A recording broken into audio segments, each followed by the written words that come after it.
Sabe quando dois mundos que parecem não ter absolutamente nada a ver um com o outro, de repente, se encontram? Pois é exatamente o que acontece quando um texto sagrado milenar resolve dar as mãos para um dos videogames mais famosos do mundo.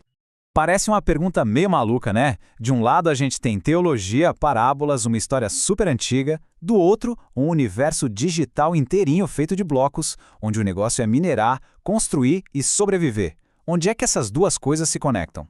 Então, a resposta está aqui. Este livro se joga numa missão bem ousada. A de traduzir uma das narrativas mais importantes da nossa cultura para uma linguagem que a nova geração já fala fluentemente. A linguagem dos blocos. E a grande sacada aqui não é só pegar os personagens da Bíblia e jogar dentro do cenário do game. Não. É uma coisa bem mais inteligente. A ideia é usar a própria lógica do Minecraft, as regras do jogo, para recontar uma jornada de fé.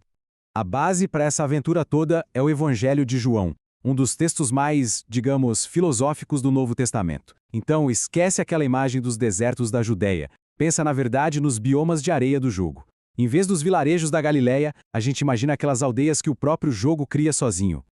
E o nosso protagonista quem é? Ninguém menos que o Steve, claro. No começo, ele tá lá, na rotina de sempre. Minerar, construir, fugir dos monstros, o básico da sobrevivência. Só que aos poucos ele começa a sacar que a aventura dele nesse mundo de blocos tem um propósito muito maior. Um chamado que vem direto do criador daquele universo todo.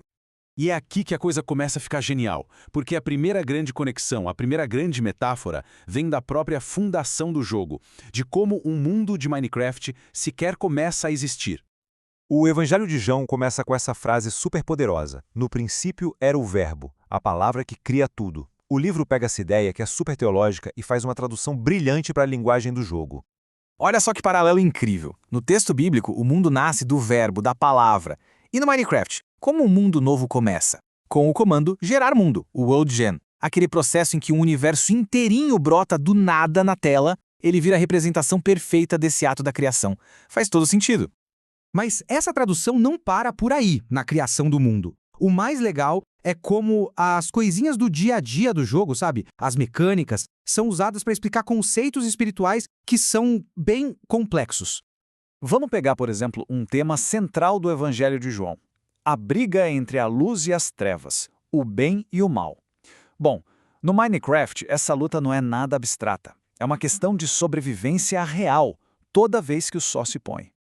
Aquela escuridão da noite que traz zumbis, creepers e outros perigos vira a metáfora perfeita para a escuridão espiritual, para o mal. E o que protege o jogador? A luz. Uma simples tocha que mantém os monstros longe é transformada na luz de Cristo, um símbolo de proteção, de fé. E essa ideia vai ainda mais fundo. Pensa naquela tarefa de explorar uma caverna escura e perigosa atrás de diamante, confiando só na luz das suas tochas. Isso vira uma alegoria muito poderosa sobre como a gente navega pelos desafios da vida, com um guia, uma luz, que ilumina o caminho e mostra para onde ir. Então, com todas essas metáforas bem estabelecidas, a jornada do Steve muda completamente de nível. Ele deixa de ser só um cara tentando sobreviver para virar alguém que tem uma missão, que está respondendo a um chamado maior. A aventura dele começa a seguir os mesmos passos da jornada de um discípulo. Primeiro, ele encontra João Batista. Onde mais seria? No bioma de deserto, claro. Depois vem um convite direto de Jesus. Logo em seguida, Steve vê um milagre acontecer bem na frente dele e, finalmente, a ficha cai. Ele faz parte de uma história muito maior. E esse convite é a chave de tudo. Venham e vejam. Não é uma ordem, é um chamado para exploração, para descoberta, é um convite para ver com os próprios olhos. E isso é a essência não só de uma jornada de fé, mas também do espírito de qualquer bom jogo de aventura, não é mesmo?